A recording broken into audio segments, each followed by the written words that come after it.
Good morning students. बेटा हम history का 5th chapter history of Indian architecture lesson पढ़ रहे हैं। ठीक है, जिसमें कल मैंने आपको इंट्रोडक्शन पढ़ा दी थी और style of architecture and construction के बारे में जान लिया था। आज हम जानेंगे रिलीजियस मॉन्यूमेंट्स यानी कि धार्मिक स्मारक के बारे में। अब जो ये धार्मिक स्मारक है ये क्यों बहुत ही सुंदर तरीके से बनाए गए थे उस समय में, और ये क्यों बनाए जाते थे? क्योंकि दे वर प्लेस्ड ऑफ वर्शिप, क्योंकि ये बहुत सुंदर इसलिए बनाए जाते थे क्योंकि ये वहाँ पर पूजा का स्थान माना जाता है और वहाँ पर दुनिया भर के लोग आते हैं पूजा करने के लिए, ताकि वो देख के कह सके कि जिस राजा ने ये बनाया है ये बहुत ही सुंदर तरीके से बना रखा है। फिर साथ साथ में क्या करें, they were also meant to demonstrate the power, wealth and devotion of the partner, यानी कि साथ साथ में वो जो बनाने वाला शासक था, राजा था, वो सोचता था कि उसके पास लोग अगर वो देखें तो जाने उस राजा के पास कितनी ताकत है, कितनी वेल्थ है और कितनी डिवोशन, वो भक्ति में भगवान में कितना तल्लीन रहता है। फॉर एग्जांपल देखते हैं हम एक टेम्पल का एग्जांपल देखते हैं।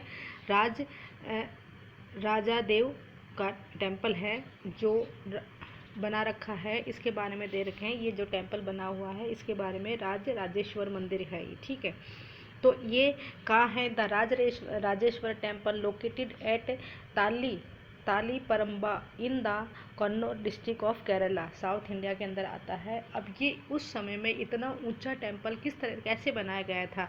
आज तो हमारे पास क्या क्या है, जेसीबी मशीन है, क्रेन है, जिससे हम ऊपर पत्थर चढ़ा सकते हैं, लेकिन उस समय में ये कैसे बनाया जाता था तो इसको मैं आपको शॉर्ट में बता देती हूँ बेटा कैसे बनाते थे।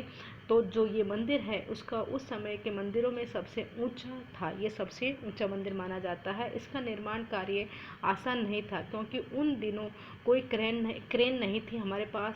शिखर के शीर्ष पर, यहाँ पर जो शीर्ष होता है यहाँ पर 90 टन का पत्थर ले जाना इतना भारी होता था कि उसमें व्यक्ति अपने आप उठाकर नहीं ले जा सकते थे। इसलिए इस काम के लिए वास्तुकारों ने मंदिर के शीर्ष तक पहुंचने के लिए एक चढ़ाईदार रास्ता बनाया था। जैसे कि हमने ये मंदिर बनाया है, ठीक है, तो उसके साइड वाला जो हिस्सा होता है वो रेत के हिस्से से चढ़ाईदार बना देते थे, यानी कि ऊपर तक उसको बना देते थे जहाँ तक शिखर आता है, और उसमें चढ़ाईदार रास्ता बनवाया। रोलर द्वारा भारी पत्थरों को इस रास्ते से ऊपर ले जाया गया था और इस काम के लिए 4 किलोमीटर से ज़्यादा लंबा पत्थर तैयार किया जाता था जिससे चढ़ाई बहुत खड़ी ना हो।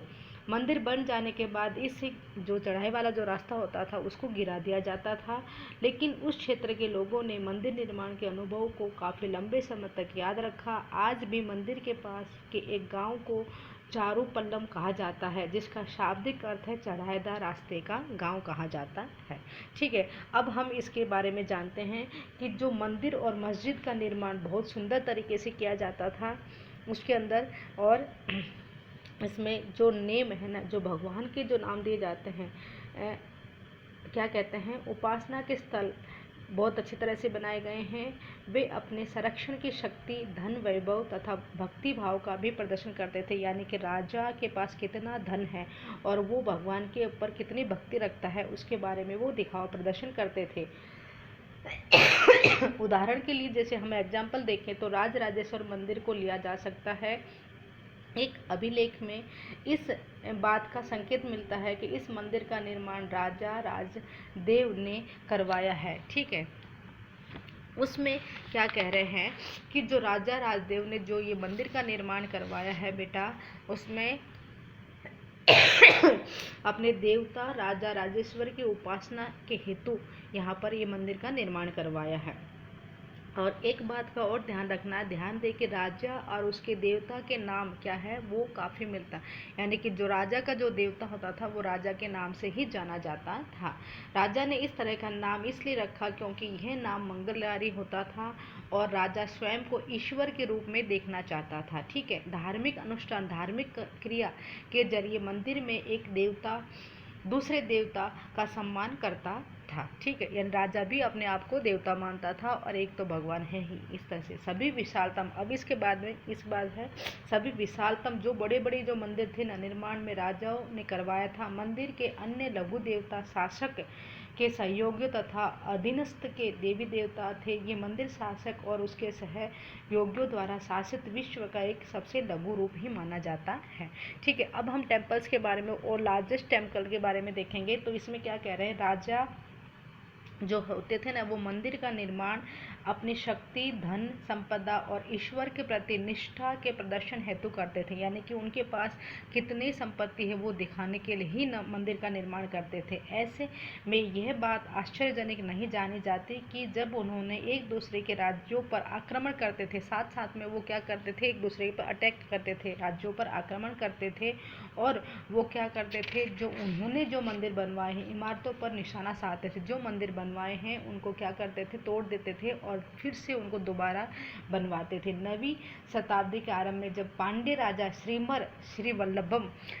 श्रीवल्लभम ये वाला है, श्रीलंका पर आक्रमण कर राजा सेन ने प्रथम 1831 से 1851 में क्या किया था, को पराजित कर दिया गया था। ठीक है, उसके विषय में बौद्ध भिक्षु व इतिहासकार धमकी से लिखा हुआ था कि सारी बहुमूल्य चीज़ें वह ले गया। रत्न महल में रखी स्वर्ण मंदिर की बनी बुद्ध की मूर्ति और विभिन्न मठों में रखी सोने की प्रतिमाओं, इन सभी को उसने जब्त कर लिया। ठीक है ना, ये सारे उसने उठा लिए थे। और बुद्ध की भी मूर्ति थी, जो गोल्डन इमेज के जो थे, वो सारे उसने उसके ऊपर आक्रमण करके वहाँ से वो लेके चला गया था।